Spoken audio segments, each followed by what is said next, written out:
Morning students, आज हम लोग क्रिया के अंतर्गत ही वॉच, जिसे आप लोग इंग्लिश में वॉइस कहते हैं, उसके बारे में अध्ययन करेंगे। क्रिया के जिस रूप से यह पता चले कि वह कर्ता के अनुसार, कर्म के अनुसार या फिर भाव के अनुसार प्रयोग की गई है, उसे हम वाच कहते हैं। या यह हम कह सकते हैं वाक्य में जिसकी प्रधानता हो, ठीक, कर्ता की प्रधानता है कि कर्म की प्रधानता है या भाव की प्रधानता है, तो जिसकी प्रधानता होती है उसे हम क्या कहेंगे, वाच कहते हैं। कर्ता, कर्म या भाव, इन तीनों में से जो भी जिसके अनुसार भी प्रयोग किया गया है उसे हम वाच कहते हैं। वाच मुख्य रूप से तीन प्रकार की होती हैं। पहला है कर्तृवाच, दूसरा है कर्मवाच और नंबर 3 जो है वह भाववाच होता है। अब देखिए, सबसे पहले हम बात करते हैं कर्तृवाच की। तो कर्त किससे बना है? कर्ता से बना हुआ है। ठीक, किससे बना हुआ है? कर्ता से बना हुआ है। आइए पहले हम कर्तृवाच को समझ लेते हैं। तो क्रिया के जिस रूप से यह पता चले कि वह कर्ता के अनुसार, क्रिया मतलब सीधा क्या कह रहे हैं, क्रिया के जिस रूप से उसके कर्ता के लिंग वचन के अनुसार प्रयोग की सूचना मिले, यानी जब हमें कर्ता की प्रधानता लिखे, जिस वाक्य में कर्ता की प्रधानता लिखे उसे हम कर्तृवाच कहते हैं। यानी कि यह पता चले कि क्रिया जो है वह किसके अनुसार लगाई गई है? कर्ता के अनुसार। अगर कर्ता के अनुसार क्रिया का प्रयोग हुआ है तो उसे हम कर्तृवाच कहेंगे। ध्यान दीजिए, कर्तृ का उच्चारण सही कीजिएगा। र यहां आधार है यानी रेफ है और यहां पे लिखी मात्रा, तो कर्तृवाच। ठीक, तो कर्तृवाच किससे बना है? कर्ता से बना हुआ है। ठीक, कर्ता यानी कर्त, इसमें कभी भी आपको भूल करने की आवश्यकता नहीं है, कर्ता और कर्त एक जैसे हैं। कर्तृवाच, तो कर्तृवाच में प्रधानता किसकी होगी? कर्ता की। ठीक, तो जब हमें वाक्य में कर्ता की प्रधानता लिखे, यानी कर्ता के अनुसार अगर वाक्य लिखा गया, उसमें क्रिया का प्रयोग हुआ है, तो उसे हम कर्तृवाच कहेंगे। आइए एक उदाहरण देखते हैं। जैसे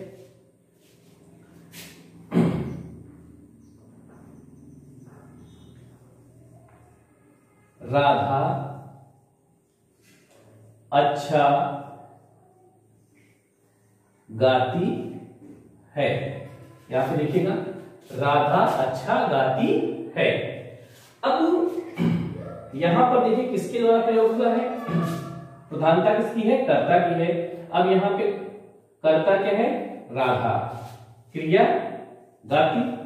ठीक, अब राधा क्या है? स्त्रीलिंग है और यहां पे जो क्रिया है वो भी क्या है? स्त्रीलिंग है। क्यों? क्योंकि इसमें जो प्रधानता है वह क्रिया की प्रधानता है। तो राधा अच्छा गाती है, प्रधानता किसकी हुई? कर्ता की। तो कर्ता अगर मुख्य होगा, कर्ता की प्रधानता मिलेगी, तो उसे हम कर्तृवाच कहेंगे। क्लियर? तो कर्तृवाच किसके अनुसार प्रयोग होता है? क्रिया के अनुसार। क्रिया के अनुसार जो प्रयोग होगा उसे हम कर्तृवाच कहेंगे। यहां पर कर्ता की प्रधानता होती है, तो कर्ता की प्रधानता जिस वाक्य में होगी उसे हम कर्तृवाच कहेंगे। क्लियर? आइए दूसरा देखते हैं, कर्मवाच। कर्म आपको पता है, तो कर्मवाच में क्या है? क्रिया किसके अनुसार प्रयोग होगी? कर्म के अनुसार। तो जिस वाक्य में क्रिया कर्म के अनुसार प्रयुक्त होती है उसे हम कर्मवाच कहते हैं। यानी किसकी प्रधानता हुई? कर्म की। कर्तृवाच में कर्ता की प्रधानता और कर्मवाच में कर्म की प्रधानता होगी। जैसे यहां पर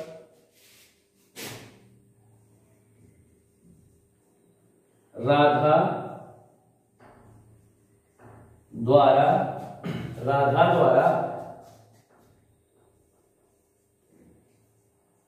खाना खाया जाता है, खाया जाता है। तो राधा द्वारा खाना खाया जाता है। अब ध्यान दीजिएगा, यहां पर कर्म क्या है? खाना, और खाया जो है क्रिया है। ठीक, खाया जाता है। तो अब जो यहां पर क्रिया किसके अनुसार प्रयोग हुआ? कर्म के अनुसार। कर्म के अनुसार ही क्रिया प्रयोग हुआ। खाना के लिए, खाना के अनुसार जो है यहां पर खाया है, न कि राधा के अनुसार। राधा के साथ होता तो राधा खाना खाती है या फिर खाना खाया जाता है। तो यहां पर जो प्रयोग हुआ है किसके अनुसार बदला गया? कर्म के अनुसार क्रिया का प्रयोग हुआ है, इसलिए यहां पर कर्मवाच्य होगा। क्लियर? अब यहां पे क्या था कि कर्ता के अनुसार क्रिया का प्रयोग हुआ था, इसलिए इसे हम कर्तृवाच्य कहेंगे। यहां पर किसके अनुसार है? कर्म के अनुसार होता है, इसीलिए हम इसको क्या कहेंगे? कर्मवाच्य करते हैं। फिर है भाववाच्य। नंबर 3 क्या है? भाववाच्य। तो भाववाच्य क्या है? वाक्य में जब क्रिया न तो कर्ता और न कर्म के अनुसार प्रयोग हो, न वहां पे कर्ता के अनुसार प्रयोग होता है न क्रिया, बल्कि वहां पर क्रिया किसके अनुसार प्रयोग होगी? भाव के अनुसार। ठीक, यानी कि वाक्य में भाव की प्रधानता हो, भाव के हिसाब से क्रिया का प्रयोग हुआ हो, तो उसे हम भाववाच्य कहते हैं। जैसे यहां पर देखिए,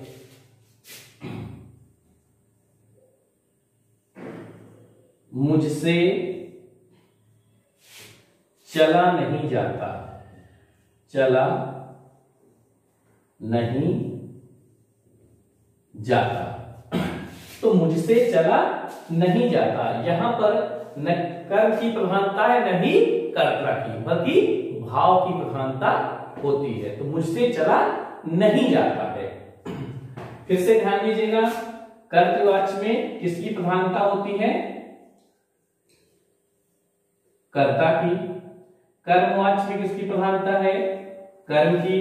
भाववाच्य में किसकी प्रधानता है? भाव की। क्लियर? तो अब ध्यान दीजिएगा कि कर्तृवाच्य अकर्मक और सकर्मक दोनों ही क्रियाओं में मिलती हैं। कौन सी? कर्तृवाच्य। कर्तृवाच्य इसमें अकर्मक या सकर्मक कोई भी क्रिया हो सकती है। कर्मवाच्य क्या है? वह सकर्मक क्रिया में ही पाई जाएगी। अगर उसमें कर्म दिखेगा तो ही वो कर्मवाच्य होगा, कर्म नहीं है तो कर्मवाच्य नहीं होगा। भाववाच्य में कोई जरूरी नहीं है। यहां पर क्या है? कर्म का होना या ना होना कोई निश्चित नहीं है। ध्यान देने की बात यह है कि भाववाच्य प्रायः जो होते हैं वह उसमें असमर्था या नकारात्मकता दिखाई जाती है, नेगेटिव सेंस होते हैं। मुझसे चला नहीं जाता, मुझसे पढ़ा नहीं जाता, मुझसे गाया नहीं जाता, इस प्रकार से वाक्य प्रायः देखने को मिलते हैं।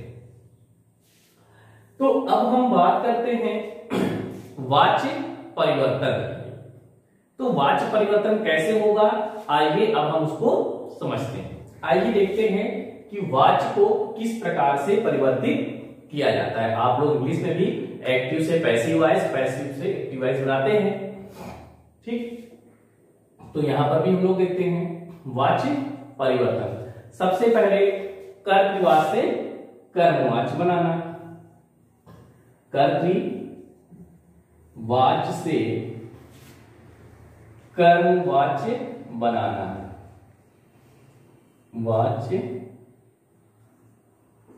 बनाना, कर्तृवाच्य से कर्मवाच्य बनाना। अब बनाने के लिए कुछ चीजें हैं, उसको ध्यान देने की बात होती है। पहला है कि कर्ता के साथ, कर्ता के साथ से द्वारा या के द्वारा लगाते हैं। कर्ता के साथ से द्वारा या के द्वारा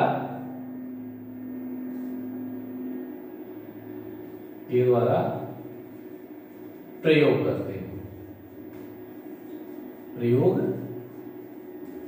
करते हैं। किसका? से द्वारा या के द्वारा कर्ता के साथ हम प्रयोग करें, कब? कर्तृवाच से कर्मवाच्य बनाने के लिए। दूसरा नंबर 2 है क्रिया की धातु में, क्रिया की धातु में आ अथवा या, आ अथवा या जोड़ा जाता है, जोड़ा जाता है। क्लियर? अब यहां पे हम लोग उदाहरण है, कर्म के साथ, कर्म के साथ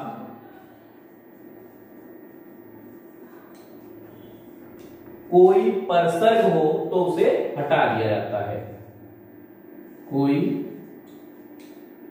परसर्ग हो तो उसे हटा देते हैं, हटा देते हैं। कर्म के साथ अगर कोई परसर्ग लगा है, कोई भी चिन्ह लगा हुआ है, परसर्ग होते हैं कारक चिन्हों को लगा होता है, तो उसे हम हटा देते हैं। आइए अब हम लोग देखते हैं कि कैसे परिवर्तन होता है। यहां पर देखिए लिखते हैं हम लोग कर्तृवाच्य, कर्तृवाच्य, और इधर जो लिखा है कर्म, कर्मवाच्य, कर्तृवाच्य और कर्मवाच्य। क्लियर? नंबर 1 देखते हैं, प्रवीण गाना गाता है। क्या है? प्रवीण गाना गाता है। यह जो वाक्य है, कौन सा वाक्य है? कर्तृवाच्य है। कौन सा वाच्य है? कर्तृवाच्य है। अब इससे हम लोग कर्मवाच्य बनाएंगे, तो कर्मवाच्य बनाने के लिए क्या होगा? हम लोग सबसे पहले से द्वारा या के द्वारा का प्रयोग करते हैं। ठीक, यहां पे द्वारा का प्रयोग होगा, जैसे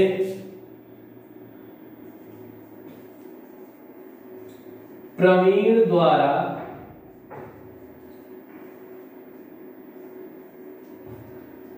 द्वारा गाना गाया जाता है, प्रवीण द्वारा गाना गाया जाता है। प्रवीण द्वारा गाना गाया जाता है, द्वारा का प्रयोग हुआ, गाना गाया जाता है। ठीक, आप लोग इंग्लिश में भी करते हो एक्टिव और पैसिव, तो वैसे में जैसे ही होगा तो वहां पे बाय लिखते हो, बाय देम, बाय यू, इसका प्रयोग करते हैं। उसी प्रकार से यहाँ पर भी प्रवीण गाना गाता है, प्रवीण के द्वारा या प्रवीण द्वारा गाना गाया जाता है। के यहाँ पर छिपा होगा, से या के होता है वह छिपा होगा, प्रवीण द्वारा गाना गाया जाता है। या दूसरा है रुचि, रुचि कविता पढ़ती है, रुचि कविता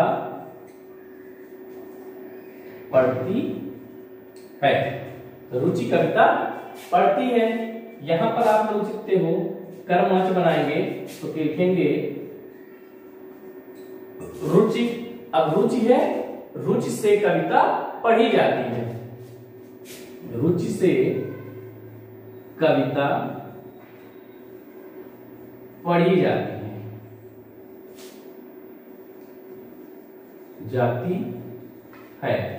तो रुचि से कविता पढ़ी जाती है। यहां पर देखिए से लगा। ठीक, तो इस तरह से हम लोग कर्तृवाच्य से कर्मवाच्य बनाएंगे। क्या? फिर से देखिएगा, प्रवीण गाना गाता है, कर्मवाच्य बनेगा प्रवीण द्वारा गाना गाया जाता है। रुचि कविता पढ़ती है, कर्तृवाच्य होगा, रुचि से कविता पढ़ी जाती है, यह कर्मवाच्य होगा। यह तो कर्तृवाच से कर्मवाच का परिवर्तन हुआ। आइए अब हम लोग देखते हैं कर्तृवाच से भाववाच कैसे बनाया जाता है। कर्तृवाच से भाववाच्य कैसे बनाया जाता है हम लोग उसको भी देखते हैं।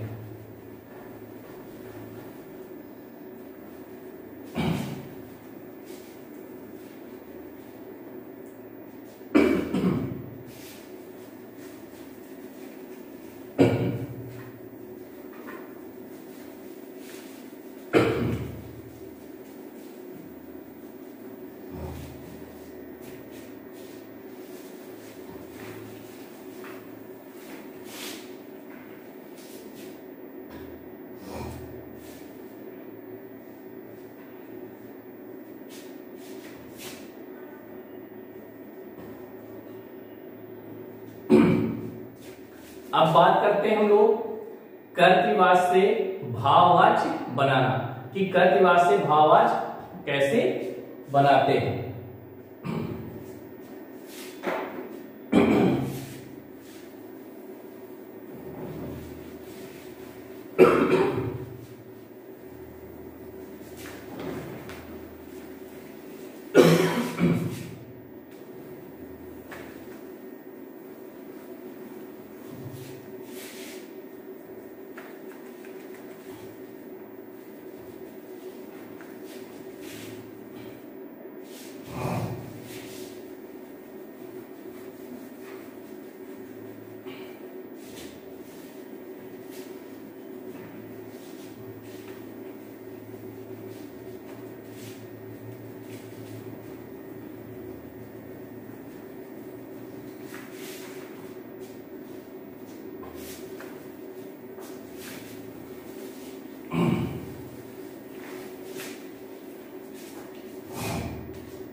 प्यारे बच्चों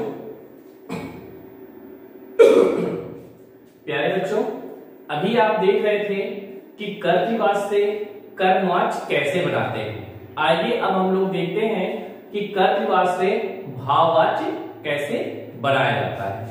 तो कर्तृवाच से भाववाच बनाना, भाववाच्य बनाना, इसके भी कुछ नियम शर्तें होती हैं। ठीक, आइए देखते हैं। तो सबसे पहले क्या है, कर्ता के साथ से जोड़ा जाता है। इसमें भी क्या है, कर्ता के साथ से जोड़ा जाता है, जोड़ा जाता है। ठीक, नंबर 2, क्रिया पुल्लिंग अन्य पुरुष एक वचन में रहती है। क्रिया जो है पुल्लिंग और एक वचन में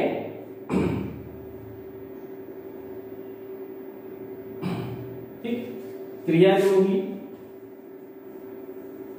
क्रिया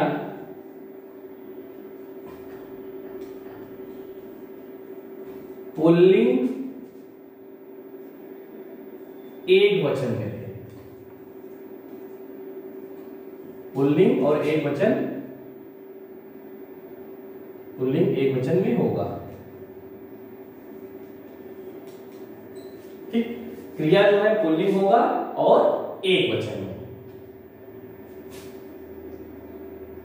ठीक, अब यहां पर देखते हैं हम लोग, लिखते हैं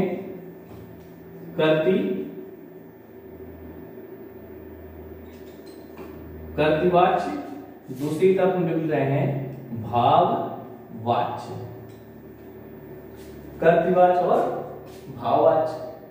अब कर्तृवाच्य में हम लिखते हैं नंबर 1, मैं नहीं चलता, मैं नहीं चलता। अब भाववाच्य बनाने के लिए क्या करेंगे, मुझसे चला नहीं जाता, मुझसे चला नहीं जाता, मुझसे चला नहीं जाता। क्लियर? मैं नहीं चलता, मुझसे चला नहीं जाता, यहां पर से का प्रयोग हो रहा है, मुझसे चला नहीं जाता। क्रिया जो होगी पुल्लिंग एक वचन में ही होगी। दूसरा देखते हैं क्या है, गीता नहीं सोती। गीता नहीं सोती, गीता नहीं सोती। अब यहां पर क्या लिखेंगे, गीता से सोया नहीं जाता, सोया नहीं जाता, गीता से सोया नहीं जाता। तो यहां पर ध्यान देने की बात है क्या है, गीता यहां पर देखिए स्त्री थी, लेकिन क्रिया के अनुसार यहां भाववाचक था, तो वहां पर क्या है, नहीं जाता। ठीक, सोती है लेकिन यहां पे सोया नहीं रहता, क्रिया पुल्लिंग और एक वचन में ही प्रयोग होगा। ठीक है, तो प्रायः जो होंगे भाववाचक प्रायः असमर्थता या नकारात्मकता को दर्शाता है। इस प्रकार से आपने देखा कि हम लोग कैसे कर्मवाचक से कर्तृवाचक से कर्मवाचक और कर्तृवाचक से भाववाचक परिवर्तन करते हैं। प्यारे बच्चों, आज के लिए हम लोग इतना ही रखेंगे।